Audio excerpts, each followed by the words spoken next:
حضرت امیر معاویہ رضی اللہ تعالیٰ عنہ حضرت عمر رضی اللہ تعالیٰ عنہ کے زمانے سے ہی جو ہے نا شام کے گورنر تھے۔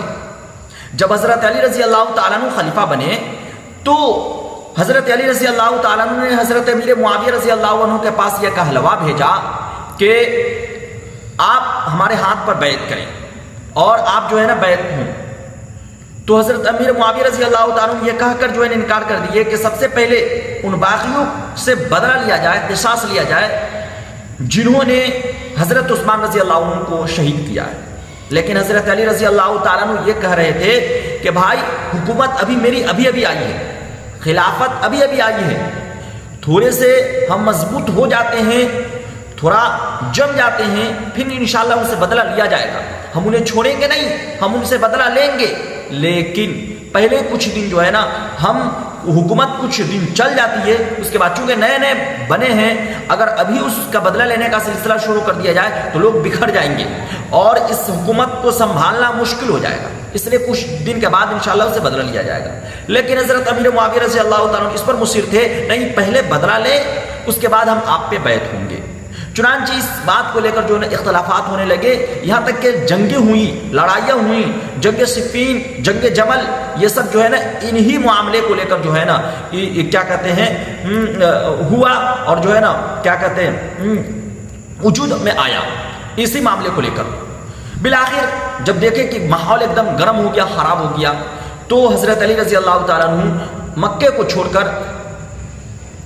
کوفہ چلے گئے، چونکہ آپ رضی اللہ تعالیٰ عنہ یہ نہیں چاہتے تھے کہ وہ سرزمین جہاں پر سرکار دو جہاں جناب نبی صلی اللہ علیہ وسلم مدفون ہے اور وہاں پر جو ہے یہ خون خرابہ ہو، جس کی وجہ سے آپ کوفہ چلے گئے۔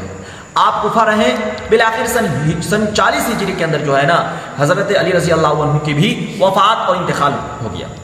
اس کے بعد حضرت حسن رضی اللہ تعالیٰ عنہ جو ہے نا خلیفہ بن، حضرت حسن رضی اللہ تعالیٰ عنہ جو ہے نا خلیفہ بنے، یعنی حکومت کو سنبھالے۔ انہوں نے 6 مہینے حکومت کو سنبھالا۔ 6 مہینے کے بعد حضرت امیر معاویہ رضی اللہ تعالیٰ عنہ سے انہوں نے جو ہے نا صلح کر لیا، کمپرومائز کر لیا، اور جو ہے نا ان سے جو ہے نا مل گئے۔ اس کے بعد حضرت امیر معاویہ رضی اللہ تعالیٰ عنہ جو ہے حکومت کو چلانے لگے، اور ملی ہوئی بالکل شان اور اطمینان اور سکون اور بالکل اچھے طریقے سے جو ہے نا حکومت چل رہی تھی۔ اس بیچ کچھ منافقوں نے، کچھ لوگوں نے حضرت امیر معاویہ کو یہ صلاح دیا کہ آپ اپنے زمانے میں ہی یزید کو جو ہے خلیفہ مقرر کر دیں۔ یزید یہ امیر معاویہ کے رضی اللہ عنہ کے لڑکے ہیں، یزید کو، اپنے لڑکے یزید کو مقرر کر دیں، چونکہ یزید کو شام عراق اور اکثر لوگ جو ہے نا پسند کرتے ہیں، شام عراق اور اکثر لوگ جو ہے نا پسند کرتے ہیں، تو یزید کو آپ مقرر کر دیں۔ اور ادھر مشورہ دے رہے ہیں اور ادھر شام عراق اور جگہوں پر یہ لوگ جو ہے نا یہ بات کو پھیلا دیے کہ امیر معاویہ نے رضی اللہ تعالیٰ عنہ یزید کو خلیفہ مقرر کر دیا ہے۔ چنانچہ جب یہ بات جو ہے نا لوگوں تک پہنچی اور حضرت امیر معاویہ رضی اللہ تعالیٰ عنہ جتنے گورنر تھے اس وقت ان تمام کو جمع کیا، اکٹھا کیا، اور اکٹھا کرنے کے بعد سب سے صلاح لیا، تو سب لوگ تو اس پہ تیار ہو گئے، لیکن اہل حجاز، مکہ مکرمہ، مدینہ منورہ کے جو لوگ تھے، جن میں خاص طور پر 5 صحابی، جن میں حضرت عبد الرحمن بن ابی بکر، حضرت ابو بکر رضی اللہ تعالیٰ عنہ کے جو ہے نا لڑکے عبد الرحمن، اس طریقے سے حضرت عبداللہ ابن عباس، عبداللہ ابن زبیر، اور اسی طریقے سے جو ہے نا کیا کہتے ہیں حضرت حسین ابن علی رضی اللہ تعالیٰ عنہ، یعنی حضرت حسین رضی اللہ تعالیٰ عنہ، یہ بڑے بڑے 5 صحابہ کرام جو جید صحابہ کرام تھے، جو سمجھیے کہ 5 بڑی بڑی جو ہے نا جماعتوں کے سردار تھے، یہ لوگ انکار کر دیے ان کی حکومت اور ان کی خلافت کو جو ہے نا قبول کرنے سے۔ اور پھر اس کے بعد جو ہے نا یہ کہا حضرت کیا کہتے ہیں ان لوگوں نے حضرت امیر معاویہ رضی اللہ تعالیٰ عنہ سے کہ آپ 3 کاموں میں سے کوئی ایک کام کریں، آپ یا تو آپ وہ کام کریں جو نبی علیہ السلام نے کیا تھا، یعنی اپنی وفات کس کے وقت جو ہے نا کسی کو خلیفہ مقرر نہیں کیا تھا، یہ وہ کام کرے جو حضرت ابوبکر رضی اللہ تعالیٰ عنہ نے کیا تھا، یعنی انہوں نے خلافت کے لیے مقرر کر دیا تھا، آدمی کو منتخب کر دیا تھا، چن دیا تھا، لیکن وہ ان کے خاندان میں سے نہیں تھے، یا وہ کام کرے جو حضرت عمر رضی اللہ تعالیٰ عنہ نے کیا تھا، یعنی ایک کمیٹی کو آپ لائیں جو کمیٹی جو ہے نا اس وقت کے خلیفہ کو مقرر کریں گے کہ اس وقت کن کی حکومت چلے گی، کن کا سرکار چلے گا اور کن کی جو ہے نا خلافت ہوگی، آپ یہ کام کریں۔ لیکن حضرت امیر معاویہ رضی اللہ تعالیٰ عنہ اس بات پر بھی کوئی خاص توجہ نہیں دیے، اور ان لوگوں کے جو اس کے انکار میں تھے، وہ صحابہ کرام جو یزید کو خلیفہ ماننے سے انکار کر رہے تھے، ان پر زیادہ سختی بھی نہیں تھی، چونکہ حضرت امیر معاویہ رضی اللہ تعالیٰ عنہ ایک خود خلیفہ تھے، ایک خود صحابی تھے۔ حضرت امیر معاویہ رضی اللہ تعالیٰ عنہ خود ایک صحابی تھے، جس کی وجہ سے حضرت حسین اور صحابہ کرام رضی اللہ تعالیٰ عنہ مجمعین کی بڑی ادب کرتے تھے، احترام کرتے تھے، ان پر زیادہ سختی نہیں۔ البتہ حضرت معاویہ رضی اللہ تعالیٰ عنہ ان صحابہ کرام سے ملتے تو ان سے کہتے کہ بھائی آپ قبول کر لیں، لیکن وہ لوگ اسے انکار کرتے تھے۔ تو حضرت امیر معاویہ رضی اللہ تعالیٰ عنہ بھی ان صحابہ کرام پر کوئی سختی نہیں کی، اور یزید کو بھی یہ کہہ دیے کہ دیکھو غور سے سن لو، تمہاری جب سرکار آئے گی، جب تم خلیفہ بنو گے، اس وقت خاص طور پر حضرت حسین رضی اللہ تعالیٰ عنہ اور ان صحابہ کرام پر سختی نہ کرنا۔ یہ کہہ کر ہی اپنی زندگی کے اندر بھی انہوں یہ وصیت کر دی تھی۔ بہرحال حضرت امیر معاویہ رضی اللہ تعالیٰ عنہ کی بھی انتقال ہوتا ہے، وفات ہوتی ہے، اور اللہ کے پیارے ہو گئے حضرت امیر معاویہ رضی اللہ تعالیٰ عنہ بھی سن 60 ہجری کے اندر۔ اس کے بعد یزید کی خلافت آتی ہے۔ یزید جیسے خلیفہ بنتا ہے، ہر طرف یہ کہلوا دیتا ہے کہ ان پر بیعت ہونے کے لیے، خلافت کی کے لیے ان کے ہاتھوں بیعت ہونے کے لیے۔ جب یہ خبر حضرت صحابہ کرام رضی اللہ تعالیٰ عنہ مجمعین کے پاس پہنچتی ہے، یہ خبر خاص طور پر حضرت حسین رضی اللہ تعالیٰ عنہ کے پاس، تو وہ تو پہلے سے ہی منکر تھے، انکار کرنے والے تھے۔ اچھا یہاں پر یہ بات سمجھ لیں کہ آخر یزید کو کیوں نہیں مان رہے تھے؟ یزید کی خلافت کو نہ ماننے کے دو وجہ تھی۔ ایک یہ کہ حضرت حسین رضی اللہ تعالیٰ عنہ نے، حسن رضی اللہ تعالیٰ عنہ نے امیر معاویہ سے جو صلح کیا اور کمپرومائز کیا، وہ اس شرط پر کہ آگے جن کی خلافت ہوگی وہ تمام صحابہ کرام اور مسلمانوں کی کیا کہتے ہیں مشورے کے بعد ہوگی، تو یہ اس کے بھی خلاف تھا۔ پھر یہ کہ یزید ایک نکما آدمی تھا، شریعت کے پابند نہیں تھا، وہ جھوٹا دغاباز تھا، وہ اسلام اور شریعت کے اصولوں کو توڑنے والا تھا، نبی صلی اللہ علیہ وسلم کی سنتوں پہ چلنے والا نہیں تھا، اس کی زندگی میں اسلام اور شریعت نام کی کوئی چیز نہیں تھی، تو پھر ان کی حکومت کو کیسے قبول کیا جا سکتا تھا؟ اسی وجہ سے حضرت حسین رضی اللہ تعالیٰ عنہ بطور خاص اس کو قبول کرنے کے لیے تیار نہیں تھے۔ البتہ بہرحال یزید نے کافی دباؤ ڈالا حضرت حسین رضی اللہ تعالیٰ عنہ پر ان کی خلافت کو قبول کرے۔ جب دیکھا حضرت حسین رضی اللہ تعالیٰ عنہ کہ معاملہ بڑھ رہا ہے، تو وہاں سے مکے سے ہجرت کر کے مدینے سے ہجرت کر کے مکہ چلے آئے۔ اس کے بعد جب کوفہ والوں کو یہ خبر ملی کہ حضرت حسین رضی اللہ تعالیٰ عنہ یہ یزید کو خلیفہ ماننے سے انکار کر چکے ہیں، قبول نہیں کر رہے ہیں، تو کوفہ چونکہ حضرت علی رضی اللہ تعالیٰ عنہ کوفہ کے اندر ہی رہے تھے، جس کی وجہ سے حضرت علی اور حضرت حسنین رضی اللہ عنہما کی محبت ان کے دلوں میں تھی۔ انہوں نے خطوط بھیجنے شروع کر دیے کہ آپ ہمارے یہاں آئے، ہم آپ کے ہاتھوں پر بیعت کریں گے، ہم یزید کے ہاتھوں پر بیعت نہیں کریں گے، ہم آپ کے ہاتھوں پر بیعت کریں گے، آپ یہاں آئے۔ اتنے خطوط گئے کہ جھولے کے جھولے بھر گئے۔ اس کے بعد حضرت حسین رضی اللہ تعالیٰ عنہ نے اپنے چچا زاد بھائی مسلم بن عقیل کو بھیجا کہ جاؤ وہاں کے حالات دیکھو کہ حالات کیسے ہیں۔ جیسے حضرت مسلم بن عقیل رضی اللہ عنہ وہاں پہنچے تو بالکل ویسا ہی معاملہ تھا جس طرح سے خط کے اندر لکھے ہوئے تھے، ایک دم سب کے سب حضرت حسین رضی اللہ تعالیٰ عنہ کے نام پر حضرت عقیل رضی اللہ تعالیٰ عنہ کے ہاتھوں پر بیعت کرنے لگے۔ تقریباً 40,000 مسلمانوں نے بیعت کی۔ جب یہ ماحول دیکھا کہ بالکل سب ایک طرف حضرت حسین رضی اللہ تعالیٰ عنہ کی طرف ہے، تو آپ یہ خط بھیج دیا، یہ کہلوا بھیجا حضرت حسین رضی اللہ عنہ کے پاس کہ آپ یہاں تشریف لے آئے۔ ماحول بالکل صحیح ہے، ماحول خوشگوار ہے، ماحول بالکل ٹھنڈ ہے اور ماحول بالکل صحیح ہے، آپ یہاں تشریف لے آئے۔ چنانچہ وہاں سے مکہ سے آپ رضی اللہ تعالیٰ عنہ چلنا شروع کر دیے۔ جب چلنا شروع کیے تھے اسی وقت اور صحابہ کرام رضی اللہ عنہ مجمعین نے کہا تھا کہ آپ کوفہ نہ جائے، چونکہ کوفہ والے ایک بے وفا ہے، یہ جھوٹے ہیں، یہ اپنی بات سے مکر جاتے ہیں، آپ کے والد محترم حضرت علی رضی اللہ تعالیٰ عنہ کو شہید کرنے والے یہی لوگ ہیں، آپ نہ جائیں۔ لیکن چونکہ حضرت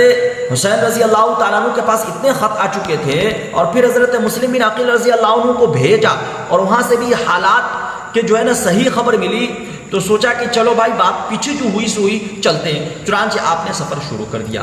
جب آدھے راستے پر اس کے بعد حضرت مسلم بن عقیل رضی اللہ تعالیٰ عنہ جو کوفہ کے اندر گئے، اس وقت جو گورنر تھے وہ نعمان بن بشیر رضی اللہ عنہ تھے، یہ صحابی رسول تھے. تو اس معاملے کو دیکھ رہے ہیں کہ یزید کی اس وقت خلافت ہے، یزید خلیفہ ہے، لیکن لوگ مسلم بن عقیل کے ہاتھوں پر حضرت حسین رضی اللہ عنہ کے لیے بیعت کر رہے ہیں. تو اس پر وہ کچھ نہیں بولے، دیکھتے رہے لیکن بولتے نہیں تھے. حضرت صحابی رسول تھے، ان کے دل میں حضرت حسین رضی اللہ عنہ کی محبت تھی، انہوں نے کچھ بولا نہیں، دیکھتے رہے. چنانچہ ہر جگہ تو جو ہے نا جاسوس لوگ ہوتے ہیں،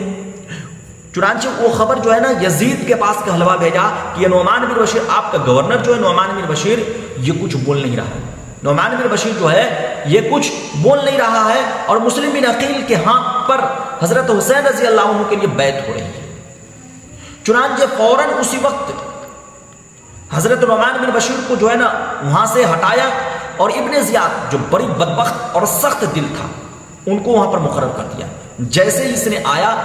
فوراً جو ہے نا اس وقت کوفہ والوں پر سختی کرنی شروع کر دی. اتنے سختی کی کہ سب لوگ منتشر ہو گئے، بکھر گئے، اور حضرت مسلم بن عقیل رضی اللہ عنہ کے جو ہے نا ساتھ چھوڑ دیا. پھر اس کے بعد حضرت مسلم بن عقیل رضی اللہ عنہ کو جو ہے نا یہ ابن زیاد شہید کروا دیا. شہید ہونے سے پہلے مسلم بن عقیل رضی اللہ عنہ نے قاصد کے ذریعے یہ خبر بھیج دیا حضرت حسین رضی اللہ عنہ کے پاس کہ آپ یہاں تشریف نہ لائے، یہاں کے ماحول خراب ہو چکے ہیں، یہاں کے ماحول خراب ہو چکے ہیں. جب یہ خبر پہنچی، جب تک کہ مکہ سے حضرت حسین رضی اللہ تعالیٰ عنہ نکل چکے تھے، اب راستے میں یہ خبر مل رہی ہے. اب اس وقت کچھ لوگ کہہ رہے ہیں کہ بھائی یہاں سے ہمیں واپس ہو جانا چاہیے، چونکہ وہاں ماحول خراب ہو چکے ہیں، اب ہمیں کوفہ نہیں جانا چاہیے. لیکن بنو عقیل یعنی مسلم بن عقیل کے جو گھر والے تھے وہ لوگ اصرار کرنے لگے، نہیں ہمیں تو بدلہ لینا ہے، چونکہ ان کے گھر والے، ان کے فرد کا جو ہے نا کی شہادت ہوئی تھی. انہوں نے کہا بھائی ہمیں بدلہ لینا ہے. اس کے بعد حضرت حسین رضی اللہ عنہ نے کہا کہ بھائی جسے جانا ہے وہ چلے جائے، وہاں سے واپس ہو جائے، ہم ان کے ساتھ چل رہے ہیں. چنانچہ وہاں سے جو لوگ راستے میں حضرت حسین رضی اللہ تعالیٰ عنہ کے ساتھ مل گئے تھے وہ تو ہٹ گئے، لیکن حضرت کیا کہتے ہیں جو مکہ کے اندر، مکہ سے جو ہے نا حضرت حسین رضی اللہ تعالیٰ عنہ کے ساتھ ہوئے تھے وہ چلتے رہے. بالآخر جب مقام قادسیہ کے پاس پہنچے تو ابن زیاد نے حر بن یزید کو 1000 کے لشکر کے ساتھ بھیج دیا، اور وہاں بھیجا. حر بن یزید پہنچا تو حضرت حسین رضی اللہ تعالیٰ عنہ سے کہا کہ جو ہے نا حضرت حسین رضی اللہ تعالیٰ عنہ کے پاس پہنچا تو باتیں ہوئی. باتوں ہونے کے بعد حضرت حسین رضی اللہ عنہ نے کہا کہ بھائی دیکھو ہم خود نہیں آئے، ہمیں بلایا گیا ہے، ہم بلائے گئے، ہم خود نہیں آئے. پھر جتنے خطوط تھے سارے خطوط پیش کیے اور دکھائے. لیکن حر بن یزید نے کہا کہ بھائی ہمیں جو نا ابن زیاد کی طرف سے ہمیں خبر ملی ہے کہ ہم آپ کو ابن زیاد کے پاس پہنچائے، کوفہ کے اندر ابن زیاد کے پاس پہنچائے. تو اس حضرت حسین رضی اللہ عنہ نے کہا کہ ہمیں کوفہ کے اندر ابن زیاد کے پاس پہنچنے سے بہتر ہے مر جانا. چنانچہ کہا کہ بھائی ہم واپس ہو جاتے ہیں، ہم اپنی جگہ چلے جاتے ہیں.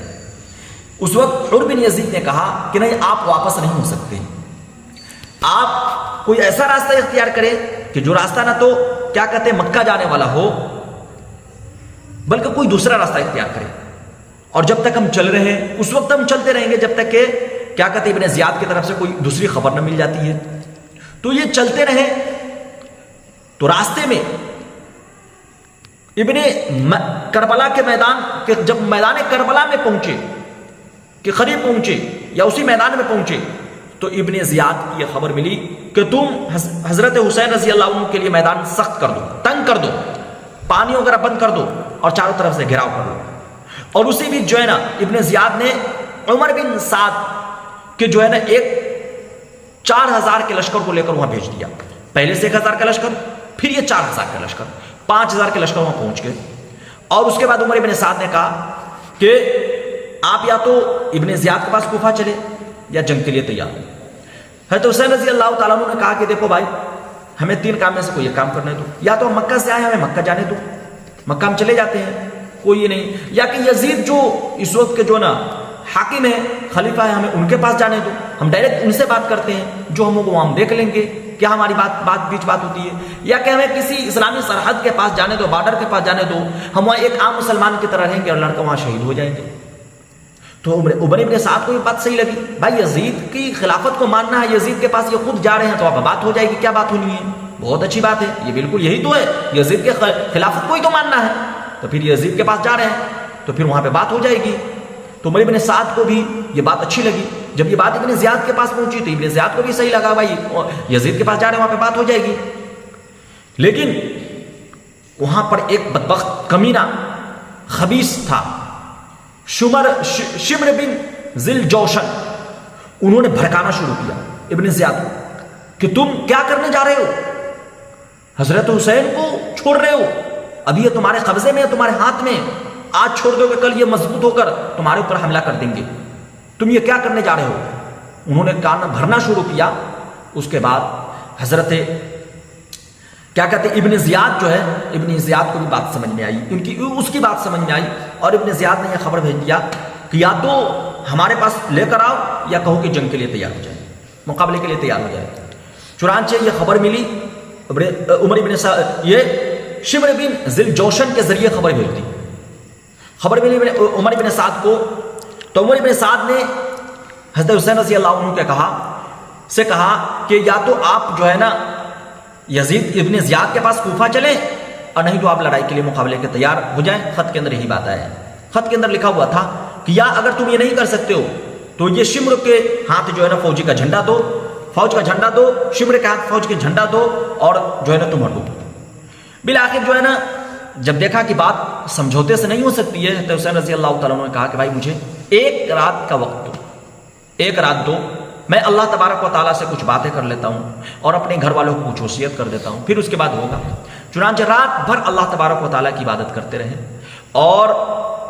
اللہ سے جو ہے نا دعائیں مانگتے رہے. جب صبح ہوا تو صبح کو لوگوں کو بھی یہ تقریر کی کہ اے لوگوں, تم کن کے خون کے پیاسے ہو, تم مجھے جانتے نہیں کہ میں کون ہوں. میں تمہارے نبی, دنیا کے سردار جناب محمد رسول اللہ صلی اللہ علیہ وسلم کے نواسا ہوں, شیر خدا حضرت علی رضی اللہ تعالیٰ عنہ کے بیٹے ہوں, فاطمہ الزہرا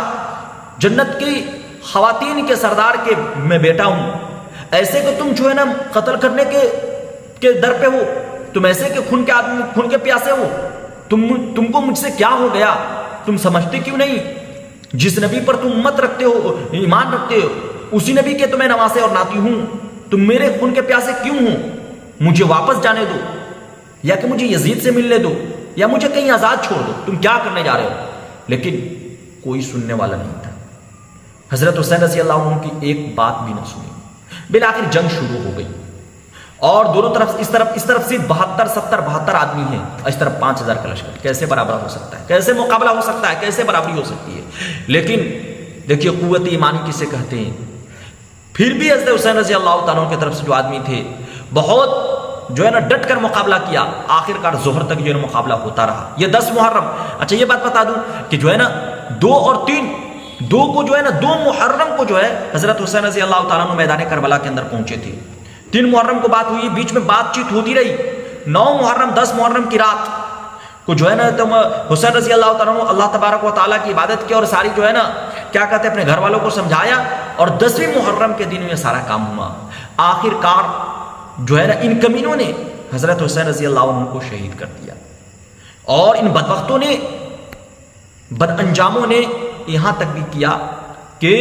حضرت حسین رضی اللہ تعالیٰ عنہ کے سر مبارک کو بھی تن سے جدا کر دیا, الگ کر دیا. وہ سر مبارک جسے نبی صلی اللہ علیہ وسلم بوسہ لیا کرتے تھے, وہ حسین جسے اپنے کندھوں پہ بیٹھا کر گھمایا کرتے تھے, جسے جو ہے نا پیار کیا کرتے تھے, جسے جو ہے نا دلار کیا کرتے تھے, وہ حضرت حسین جس کو نبی صلی اللہ علیہ وسلم نے اپنے دل کا ٹکڑا کہا, اس کو بھی جو ہے نا ان بدبختوں نے, اس امت کے جو ہے نا ان کمینوں نے جو ہے نا ایسے کو بھی نہیں چھوڑا. تو یہ لیکن یاد رکھے ان کمینوں اور بدبختوں کو, بد انجاموں کو دنیا کے اندر ہی جو ہے نا وہ برا انجام بد ملا, جو دنیا کے لیے جو ہے نا ایک جو ہے نا عبرت کا سبق ملا. محترم سامعین, یہ ہے حضرت حسین رضی اللہ تعالیٰ عنہ کی شہادت کا واقعہ. آپ کتابوں کے اندر بھی جو ہے بہت ساری کتابیں ہیں, کتابوں کے اندر بھی پڑھیں, اور 10 محرم کو خاص طور پر حضرت حسین رضی اللہ تعالیٰ عنہ نبی صلی اللہ علیہ وسلم پر درود بھیجے, اور اس درود کا پڑھنے کا خاص اہتمام کرے صلی اللہ علیہ وآلہ وسلم, چونکہ اس درود کے اندر یہ ہے کہ اللہ نبی صلی اللہ علیہ وسلم پر رحمت نازل فرما اور آپ کے آل و اولاد پر, چونکہ یہ وہ 10 محرم وہ دن ہے کہ جس دن جو ہے نا حضرت نبی علیہ الصلوۃ والسلام کے آل و اولاد نے بڑی اس دن کے خاطر قربانیاں دی ہے. اللہ تبارک و تعالی جو ہے نا ہمیں دین پر ثابت قدم رکھے، صراط مستقیم پر چلنے والا بنائے، اور نبی صلی اللہ علیہ وسلم اور آپ کے آل و اولاد کی محبت ہمارے دلوں کے اندر داخل فرمائے۔ السلام علیکم ورحمۃ اللہ وبرکاتہ۔